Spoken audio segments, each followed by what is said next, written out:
అకాడమీకి స్వాగతం అండి. అందరికీ నమస్కారం. ఈరోజు మనం ఛందస్సులో వృత్త పద్యాల గురించి తెలుసుకుందాం. వృత్త పద్యాల గురించి తెలుసుకున్నాలంటే ముందుగా మనకు ఇది ఒకసారి చూసుకుందాం. ఎందుకంటే వృత్త పద్యాలు ఏవి అనేది కూడా మనకు తెలియాలి కదా, ఎలా వస్తాయి అనేది కూడా మనకు తెలియాలి. కాబట్టి ఫస్ట్ వాటిలో ఏమేమి గణాలు వస్తాయో మళ్ళీ ఒకసారి మనము గుర్తు చేసుకుందాం. చూడండి, వృత్త పద్యాల్లో మనకి ఉత్పలమాల, చెంపకమాల, శార్దూలం, మత్తెపం ఈ 4 పద్యాలు మనకు ఉంటాయి. దాంట్లో గణాలు ఎక్కడ ఏవేవి, అలాగే యతి స్థానం యతి మైత్రి ఎక్కడ చెల్లుతుంది, దాంట్లో ఏ పద్యంలో ఎన్ని అక్షరాలు ఉంటాయి అనేది తెలుసుకోవాలి. ముందుగా చూడండి, ఉత్పలమాల. ఉత్పలమాలలో మనకి ఏముంటాయి గణాలు?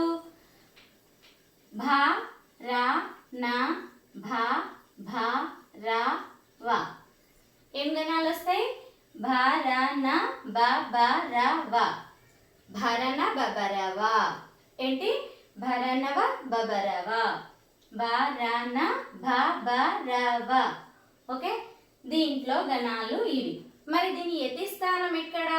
యతి అంటే మనం ఏమనుకున్నాం? పద్యంలోని మొదటి అక్షరాన్ని యతి అనుకున్నాం. మరి యతి మైత్రి ఎన్నో అక్షరానికి చెల్లుతుంది ఉత్పలమాలలో అంటే 10వ అక్షరం. 10వ అక్షరం అంటే మొదటి అక్షరం నుంచి పద్యంలోని 10వ అక్షరానికి యతి మైత్రి చెల్లుతుంది. అంటే దానికి ఇక్కడ ఫస్ట్ యతిలో ఆ వచ్చిందంటే దానికి సంబంధించిన అక్షరము ఎక్కడ? 10వ అక్షరంలో ఆకు సంబంధించిందే ఉంటుంది. ఎలా? ఆకి కానీ కా వస్తే ఫస్ట్ అక్షరం కా వచ్చింది అనుకోండి, కాకి సంబంధించిన అక్షరం ఉంటుంది, దాన్ని యతి మైత్రి అంటాం కదా. అలాగే మనకు వృత్త పద్యంలో ప్రాస నియమం చెల్లుతుందని కూడా చెప్పుకున్నాం. అది మళ్ళీ మనకు ఈ ఒక్కొక్క పద్యం గురించి చెప్పేటప్పుడు నేను మళ్ళీ మీకు వివరిస్తాను. ఇప్పుడైతే వీటిని ఒకసారి గుర్తుంచుకోండి. దాంట్లో యతి మైత్రి ఏ అక్షరం కాడ చెల్లుతుంది? 10వ అక్షరం కాడ చెల్లుతుంది. అలాగే మనకు ఉత్పలమాలలో ఎన్ని అక్షరాలు ఉంటాయి? 20 అక్షరాలు ఉంటాయి. పద్యంలో నువ్వు మొదటి పాదం, మనకు పద్యంలో ఎన్ని పాదాలు ఉంటాయి? 4 పాదాలు ఉంటాయి. ఎన్ని ఉంటాయి? 4. 1, 2, 3, 4. 4 పాదాల్లో ప్రతి పాదంలో ఎన్ని అక్షరాలు ఉంటాయి? 20 అక్షరాలు ఉంటాయి. ఎన్ని ఉంటాయి? 20 అక్షరాలు. ఓకే, అంటే ఉత్పలమాలలో మనకు వచ్చే గణాలు భ, ర, న, భ, బ, ర, వ. భరణ బబరవ. ఎలా అనాలి? భరణ బబరవ. అది యతి మైత్రి ఎక్కడ? 10వ అక్షరంలో చెల్లుతుంది. అక్షరాలు ఎన్ని ఉంటాయి? 20 అక్షరాలు ఉంటాయి. అలాగే చూడండి, చెంపకమాలలు. చెంపకమాలలో గణాలేవి? నజ, బజ, జ, జర.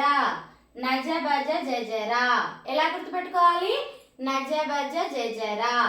చూడండి, నజ, నా, జ, బ, జ, జ, జర.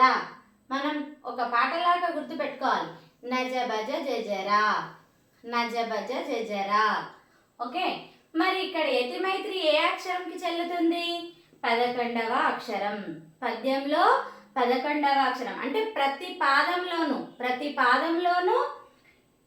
ఎన్నవ అక్షరానికి అంటే 11వ అక్షరం. ఏ అక్షరం నుంచి? మొదటి అక్షరం నుంచి 11వ అక్షరం యతి మైత్రి చెల్లుతుంది. మరి దీంట్లో అక్షరాలు ఎన్ని ఉంటాయి? 21. ఎన్ని ఉంటాయి? 21. నెక్స్ట్ శార్దూలం. శార్దూలం దీంట్లో మస, జస, తతగా. మస, జస, తతగా. మస, జస, తతగా. మస, జస, తతగా. ఇలా గుర్తుపెట్టుకోవాలి. మస, జస, తతగా. ఇలా ఒక 2-3 సార్లు అనుకుంటే మనకు నోటెడ్ అయిపోతుంది. పాటలాగా పాడుకోవాలి చిన్నపిల్లలాగా. మస, జస, తతగా, మస, జస, తతగా అని. భరణ బబరవ, నజ, బజ, జజర, మస, జస, తతగా. ఒకటి బాగా గుర్తుపెట్టుకోండి, శార్దూలంకి ఫస్ట్ షా వచ్చిందంటే అంటే దానికి ఆపోజిట్గా మా వస్తుంది గణాల్లో. అదే మనం మత్యభం కాడికి వస్తే మత్తెబం మొదటి అక్షరం మా ఉందంటే మనకు గణాలు సా తోటి ప్రారంభం అవుతాయి, అంటే ఆపోజిట్లో ఉంటాయి, గుర్తుపెట్టుకోవాలి. మసజస దదగా అంటేనేమో శార్దూలం అనుకోవాలి. సబరణమయవ అనుకుంటేనేమో మత్తేబం అనుకోవాలి, అంటే ఆపోజిట్లో గుర్తుపెట్టుకోవాలి. చూడండి ఫస్ట్ శార్దూలం గురించి. శార్దూలంలో గణాలేవి? మసజస తతగా. మరి యతిమైత్రి ఎక్కడ చెల్లుతుంది? ఎన్నో అక్షరము అంటే 13వ అక్షరం. ఎన్నో అక్షరము? 13వ అక్షరం. మరి దీంట్లో పద్యంలో ఎన్ని అక్షరాలు ఉంటాయి? మొత్తము 19. ఎన్ని? 19 అంటే 19. మత్తేబం. నెక్స్ట్ మత్తేబం. ఇక్కడ చూడండి సబరణ మయవ. సబరణ మయవ. ఇక్కడ వా అంటే మనం లగం అన్నాం కదా, యమతారాజ బాణస లగం. లగం అంటే మీకు వగం అని కూడా చెప్పాను ఇంతకు ముందు వీడియోలో. ఇక్కడ కూడా సబరణ మయవ అంటే మీకు అర్థం కావడానికి వా అంటే లగం అని రాశాను. దీంట్లో యతిమైత్రి ఏ అక్షరంలో చెల్లుతుంది? 14వ అక్షరం. ఏ అక్షరము? 14వ అక్షరం. మరి దీంట్లో మత్తెబం పద్యంలో ఎన్ని అక్షరాలు ఉంటాయి? మనకి 20 అక్షరాలు ఉంటాయి. ఎన్ని అక్షరాలు ఉంటాయి మనకు? 20 అక్షరాలు. ఇవి మనం వరుస క్రమంలో గుర్తుపెట్టుకోవాలి. ఉత్పలమాల, చెంపకమాల, శార్దూలం, మత్తేబం.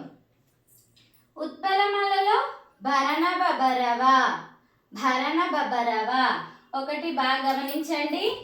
భా రా వచ్చిన తర్వాత రా నా, మళ్ళీ 2 బాలు వచ్చినాయి. బ భ రవ. భరణ భరణ. భరణం అంటే తెలుసు మీకు, భరణం. భరణ భబ రవ. భరణ బబరవ.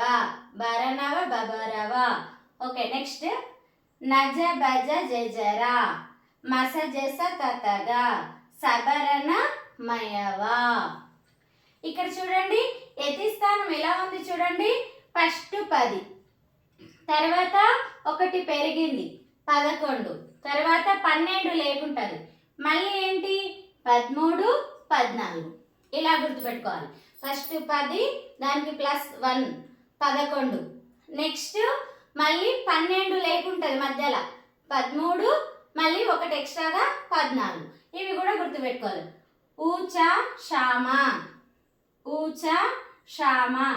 ఊచా శ్యామ. ఊ చా షామ. కోడు. ఉత్పలమాల, చెంపకమాల, శార్దూలం, మత్తెబం. ఇలా గుర్తు పెట్టుకుంటే ఇట్లా మనకు వరుస క్రమం గుర్తుంటుంది. ఇక్కడ కూడా చూడండి సేమ్ 20 వచ్చింది, తర్వాతకు 21 వచ్చింది, అంటే 1 యాడ్ అయింది ఫస్ట్ దానికంటే. మళ్ళీ ఇక్కడ తగ్గినాయి 19, మళ్ళీ 20, అంటే ఇక్కడ 19 ప్లస్ ఇక్కడ 1 వచ్చే వరకు 20. ఓకేనా? ఇలా కొన్ని చిన్న చిన్న ట్రిక్స్ గుర్తుపెట్టుకుంటే మనకి ఈజీగా ఉంటుంది. మళ్ళీ ఒకసారి ఉత్పలమాలలో యతిమైత్రి ఎక్కడ? 10వ అక్షరం. అక్షరాలు ఎన్ని ఉంటాయి? 20 అక్షరాలు ఉంటాయి. చెంపకమాలలో 11వ అక్షరం. ఎన్ని అక్షరాలు ఉంటాయి? 21 అక్షరం. మరి శార్దూలంలో 13వ అక్షరంలో యతి స్థానం ఉంటుంది. దాంట్లో అక్షరాలు ఎన్ని ఉంటాయి? 19 ఉంటాయి. అలాగే మత్తేబంలో ఎన్నో స్థానం ఉంటుంది యతిమైత్రి అంటే? 14వ అక్షరం దగ్గర అవుతుంది. ఇక్కడ అక్షరాలు ఎన్ని ఉంటాయి? 20 ఉంటాయి. ఇవి గుర్తుకు పెట్టుకుంటే మీకు ఫస్ట్ ఇవి రావాలి. ఇవి నోటెడ్ చేసుకుంటే మనం పద్యం గుర్తించినప్పుడు యమాత రాజబాణసలగం ఉన్నా కూడా ఇది మనకు రావాలి. ఈ వృత్త పద్యాలకు ఇవి నోటెడ్ వస్తే ఒక్క పద్యం లక్షణం వచ్చినా మిగతా పద్యాలను ఈజీగా రాయొచ్చు. అంటే ఒక్క పద్య లక్షణాల్లో 1-2 లక్షణాలు మాత్రమే మారుతాయి, మిగతావన్నీ సేమ్ ఉంటాయి. ఏం మారుతాయి అంటే అక్షరాలు మారుతాయి, యతి స్థానం మారుతుంది, మిగతా అన్నీ సేమ్ ఉంటాయి. ఇవి గణాలు మాత్రం మారుతూ ఉంటాయి. గణాలు, అక్షరాలు, అలా అక్షరాలు యతి స్థానాలు మారుతాయి అంతే. మిగతాది దీంట్లో ప్రాస నియమం చెల్లుతుంది. 4 పాదాలు ఉంటాయి. యతి స్థానం, గణాలు ఇవి రాస్తే అయిపోతుంది. సింపుల్గా మనం అనుకున్నాం. మీకు అర్థం కానప్పుడు అక్షరాలు కౌంట్ చేసుకున్నా కూడా అది ఏ పద్యము అని చెప్పగలుగుతారు.